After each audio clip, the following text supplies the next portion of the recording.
Bienvenidas, bienvenidos y bienvenides a un nuevo episodio de Blastover. Estoy muy feliz de estar de vuelta después de la pausa tan larga que me aventé de casi un año sin subir episodio.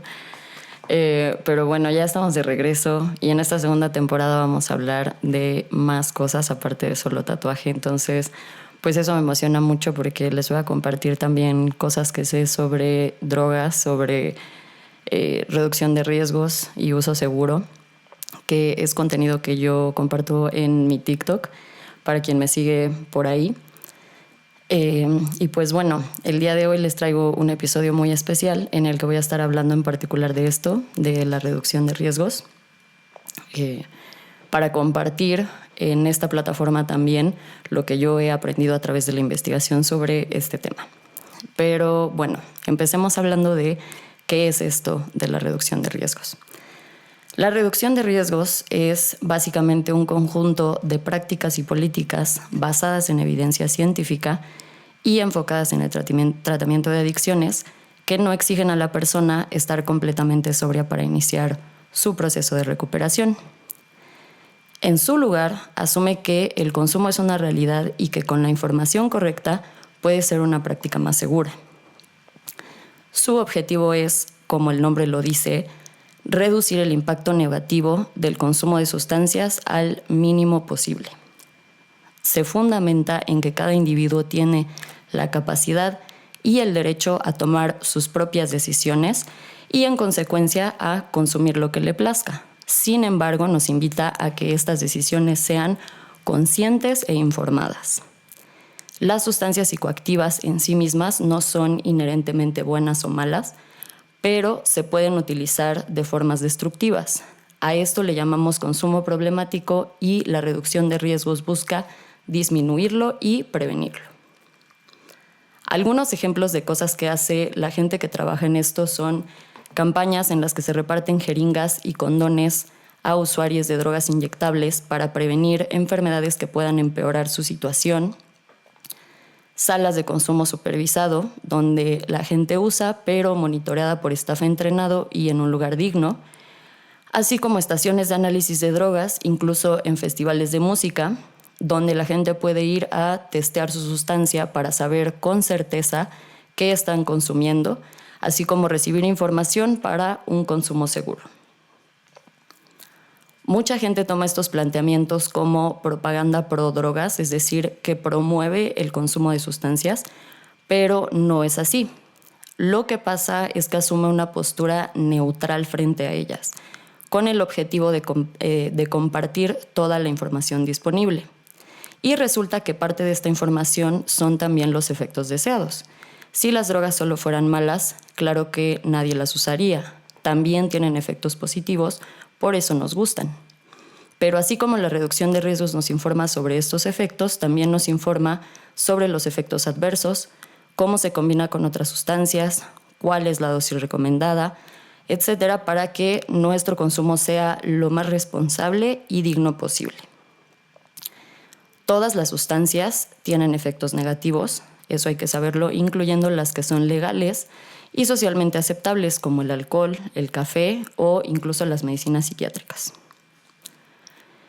La reducción de daños es necesaria porque las personas con adicciones somos un grupo marginado, dentro del cual hay distintos niveles de marginación, y consecuencia de ello experimentamos estigmatización, negación de servicios básicos de salud, discriminación laboral y trato poco digno, entre muchas otras. También porque es común que las adicciones vengan acompañadas de trastornos de salud mental no diagnosticados o no tratados. El prohibicionismo y la guerra contra las drogas, por otro lado, son ideologías fundamentadas en discursos clasistas, racistas y colonialistas. Las drogas más estigmatizadas suelen ser las más baratas, usadas por comunidades de ascendencia distinta a la europea y que tienen un rol dentro de las culturas tradicionales. No olvidemos que las drogas legales e ilegales son muy parecidas entre sí. La diferencia es que si eres pobre y la consigues en la calle, es delito. Pero si te la prescribe un doctor y tienes suficiente dinero para pagarla, entonces está permitido. Consecuencia del prohibicionismo, la gente que consume las llamadas drogas duras se ve relegada a la clandestinidad, lo cual conlleva potencialmente consumir en sitios insalubres, sustancias cuyo origen, composición y cantidad se desconocen, ponerse en contacto con más drogas, recurrir a la delincuencia, tener una sobredosis, entre otras. Es por ello que la reducción de riesgos no promueve, pero tampoco prohíbe el consumo. Solo acepta que es una realidad inevitable y que en la adicción hay varios otros factores que importan, aparte de la sustancia, como la salud mental, el entorno familiar y la comunidad en que se inserta, el estatus socioeconómico, las condiciones en que se consume y hasta con quién. A pesar de que las drogas pueden causar efectos variados en cada persona, existen parámetros que nos ayudan a agruparla de modo que podemos saber qué clase de efectos esperar al consumirlas. Tradicionalmente se hablaba de drogas depresoras, estimulantes y alucinógenas, pero la categorización más reciente contempla 7 tipos de drogas que les voy a explicar a continuación. En primer lugar tenemos a los estimulantes del sistema nervioso central, como el speed, la cafeína, la nicotina o la cocaína. Estos básicamente aceleran la transmisión de mensajes entre el cerebro y el cuerpo, lo cual causa que nos sintamos más alerta, con más energía y confianza. Cuando se consumen en cantidades grandes, estas sensaciones pueden evolucionar a ansiedad, taquicardia, ataques de pánico o paranoia. Por eso siempre es importante no excederse. Luego tenemos a los depresores del sistema nervioso central, que tienen un efecto opuesto. Ralentizan los mensajes que manda el cerebro, por lo tanto nos vamos a sentir relajados y desinhibidos. En este grupo encontramos al alcohol y a las benzodiazepinas. Dosis altas de este tipo de sustancias pueden afectar la coordinación y el juicio, causar vómito, pérdida de memoria e incluso coma o la muerte por sobredosis. El tercer grupo son los opioides, como la heroína, la morfina o el fentanilo. Algunas se derivan de la planta del opio y otras son de origen sintético, pero todas actúan en los receptores opioides del cerebro. De forma similar a los depresores, ralentizan el sistema nervioso central y al liberar dopamina causan sensaciones de placer y disminución del dolor. En dosis altas, los opioides, sin embargo, son peligrosos porque pueden causar que la respiración y el ritmo cardíaco bajen hasta detenerse por completo. Después están los psicodélicos como el LSD, la psilocibina, la mescalina o el DMT. Estos producen cambios en la percepción, el ánimo y los procesos cognitivos, pueden alterar los sentidos, la percepción del tiempo y las emociones, así como producir alucinaciones. Como cualquier droga, pues es importante medir con cuidado las cantidades que consumimos para evitar un mal viaje.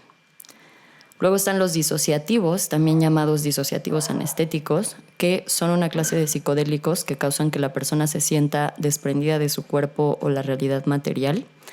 También pueden provocar alucinaciones y cambios en los procesos de pensamiento y las emociones.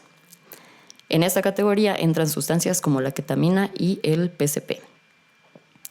Otra de las categorías nuevas es la de los empatógenos, que como su nombre lo dice, provocan un sentimiento de empatía y cercanía muy fuerte con otras personas. Favorecen la sociabilidad, pero en cantidades elevadas pueden causar deshidratación, depresión y cambios de humor. En esta categoría podemos ubicar al MDMA y a su análogo sintético, el MDA. Y por último, la mota, que tiene una categoría por sí misma, las sustancias cannabinoides, entre las que se contempla cualquiera que, sin importar su origen o estructura, se une a nuestros receptores cannabinoides. Entre los efectos comunes están placer, relajación y alteración de la percepción temporal, pero también alucinaciones, problemas con la memoria y pérdida de coordinación. Dentro de este grupo se consideran la marihuana, tanto natural como sintética, y sus extractos y aceites. Al consumir una droga nueva, es bueno saber a cuál de estos grupos pertenece porque eso nos da información sobre posibles efectos adversos y cómo prevenirlos. Y tendremos una idea de qué clase de efectos esperar de cada una por separado, pero también al combinarlas. Sabemos que, por ejemplo, el grupo de las drogas opioides ralentizan el sistema nervioso central, Y entonces, si consumimos una droga de este grupo, digamos heroína, en combinación con otra del mismo, como la morfina, o incluso una de los depresores, como el alcohol, estos efectos se van a potenciar y el riesgo de sobredosis crece, ya que la respiración se puede ralentizar hasta detenerse por completo. Por otro lado, si mezclamos heroína con un estimulante como la cocaína, que hace lo contrario, acelera el sistema nervioso central, los efectos se van a mitigar entre sí, entonces vamos a necesitar más dosis para sentirnos high. El problema con esto es que podemos estar consumiendo cantidades peligrosas y no darnos cuenta porque no lo sentimos. Por lo tanto, también incrementa el riesgo de sobredosis. Una combinación que ocurre con frecuencia es la de alcohol con cualquier otra sustancia.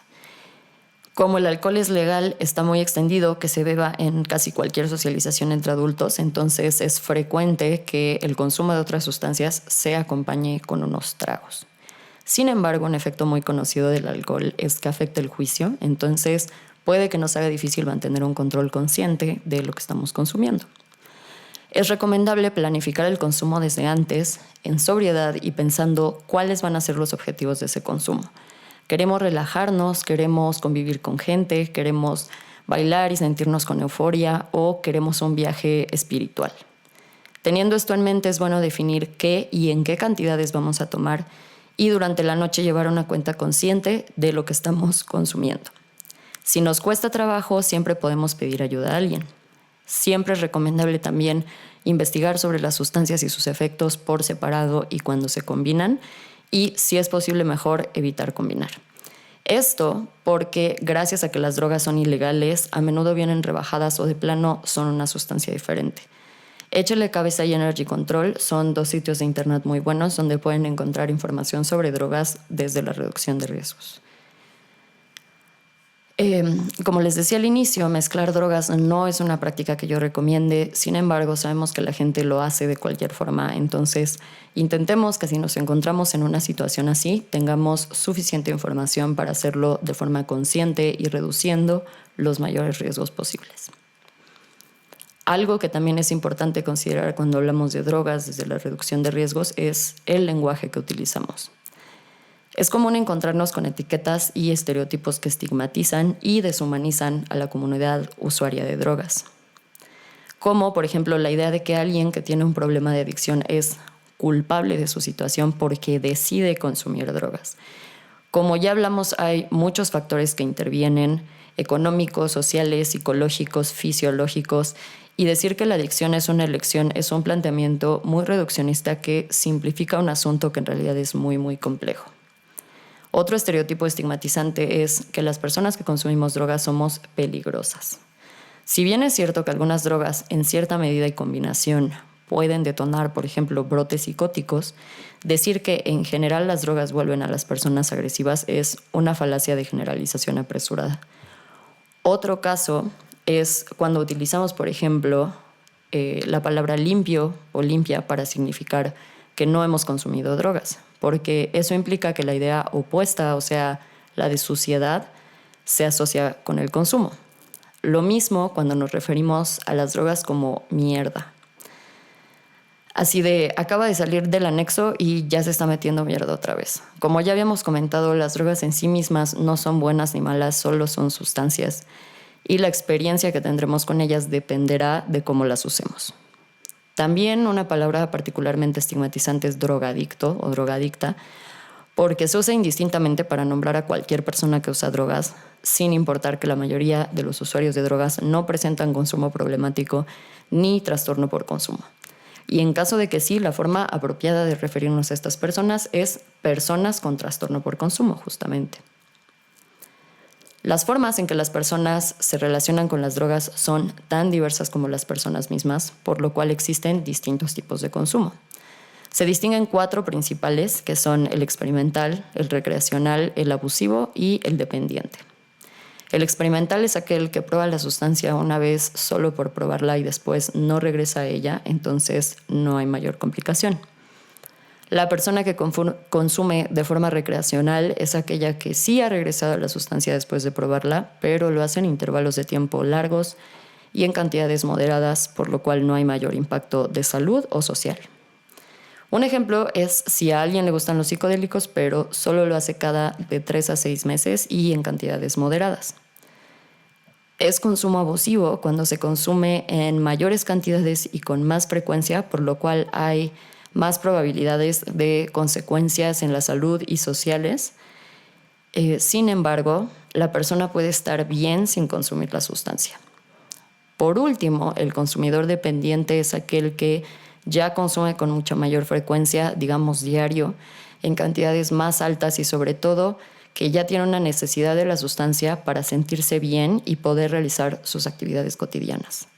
Las personas con consumo dependiente son a las que se considera personas con trastorno por consumo, que como vemos son solo una parte del total de personas que consumimos drogas.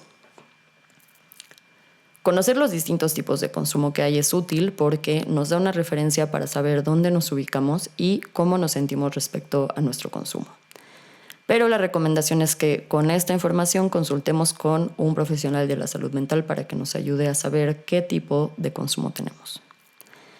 El consumo experimental o recreacional usualmente no es problemático porque la frecuencia y cantidades de uso no generan ningún impacto negativo en la salud o en el área social. Se puede poner problemático si hay un consumo abusivo o dependiente porque la frecuencia y cantidades ya pueden afectar a la salud. El consumo es problemático cuando altera las interacciones, actividades e incluso finanzas de una persona en su cotidianeidad. Algunas señales son gastar considerablemente más dinero del que se debería en drogas, desatender obligaciones importantes como el trabajo, la escuela, la familia o incluso otras que tienen más que ver con el autocuidado como bañarse, limpiar la casa, cosas por el estilo. También si la sustancia nos afecta el juicio a un nivel en que hacemos cosas que no nos gustaría o que usualmente no haríamos. Si constantemente nos encontramos en problemas con las personas a nuestro alrededor o con la ley.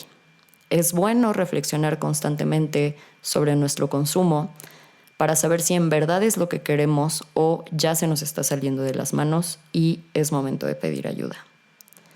Es importante escuchar a nuestro cuerpo cuando consumimos para saber si las drogas nos están cayendo bien o mal. Saber qué tipos son para nosotras y cuáles no, así como en qué cantidades. Ahora, les mencioné varias veces lo de la parte social, las consecuencias sociales del consumo. Y en este tema en particular me parece interesante porque se suele tomar como un indicador de adicciones cuando la persona tiene muchos problemas con las personas a su alrededor. Sin embargo, es común que la gente tenga poca información sobre drogas y muchos prejuicios. Entonces, como personas consumidoras es común que se nos orille a aislarnos porque nuestro consumo, sin importar qué tan seguro ni de qué tipo sea, se ve como inaceptable. Si bien es importante estar alerta para que si empezamos a tener problemas con las personas a nuestro alrededor nos detengamos a reflexionar, también es importante que en esta reflexión pensemos qué pasa con la gente a nuestro alrededor, de dónde viene su opinión o de qué manera las otras personas también nutren el conflicto. Porque también se da el caso de que una persona tiene un consumo experimental o recreacional que no afecta para nada su calidad de vida. Sin embargo, la gente cercana es intolerante de este consumo y lo rechaza por completo. Con esto lo que pasa es que el usuario se ve orillado a contextos en que el consumo se vuelve más riesgoso. ¿En qué medida las personas de mi contexto opinan lo que opinan sobre mi uso de drogas por desinformación? Imaginemos que en lugar de que solo se nos dijera no te drogues, se nos diera información sobre cada droga, qué efectos secundarios tiene, cómo interactúa con otras drogas, en qué dosis hay que tomarla, cuánto duran los efectos. Con toda esa información, nuestro consumo podría ser mucho más seguro y habría menos prejuicios. Y justo estos prejuicios influyen mucho en el consumo problemático. Personalmente me he dado cuenta de que cuando estoy rodeada de personas que me hacen sentir juzgada, mi consumo de drogas tiende a empeorar. Y por otro lado, cuando tengo total independencia, mi relación con las drogas mejora. Porque he pensado que sí, tengo trastorno por consumo de marihuana, soy consumidora dependiente. Pero bueno, ¿y qué? Procuro informarme para hacerlo de la manera más segura posible, no desatiendo mis obligaciones y lo más importante, mi uso de drogas no me detiene para vivir la vida que quiero. Que es justo uno de los puntos que yo considero más importantes al momento de autoevaluar nuestro consumo, para ver si es problemático. Independientemente de lo que pueda decir la gente a tu alrededor que quizás tiene prejuicios, ¿cómo te sientes tú con tu propio consumo? ¿Crees que te detiene de hacer cosas que te gustaría hacer o crees que está bajo control y puedes vivir tu vida con normalidad? Siempre es bueno escuchar a nuestra familia y amigos. Si empiezan a aparecer señales de alerta, si empezamos a tener conflictos, hay que prestar atención. Pero también hay que considerar que a veces las opiniones de las personas solo están basadas en prejuicios. Pero así como nosotros poco a poco nos vamos educando sobre las drogas, también podemos ir educando a las personas de nuestro contexto. Y la autoevaluación constante es clave para que el consumo no se nos salga de control. Es importante tener conversaciones abiertas sobre drogas de la misma forma que es importante hablar sobre educación sexual. Si bien es cierto que la mejor forma de prevenir los riesgos tanto del uso de drogas como de las relaciones sexuales es absteniéndose de hacerlo, esta recomendación no basta para cuidar a las personas. Debemos entender que el consumo, así como el sexo, son realidades inevitables. Las personas lo seguiremos haciendo porque tenemos autonomía y somos libres de decidir sobre nuestros cuerpos, y con información los riesgos que implican estas prácticas se pueden reducir. No hay ninguna culpa en consumir drogas y de hecho en muchas culturas tradicionales se utilizan plantas de poder de forma ritual.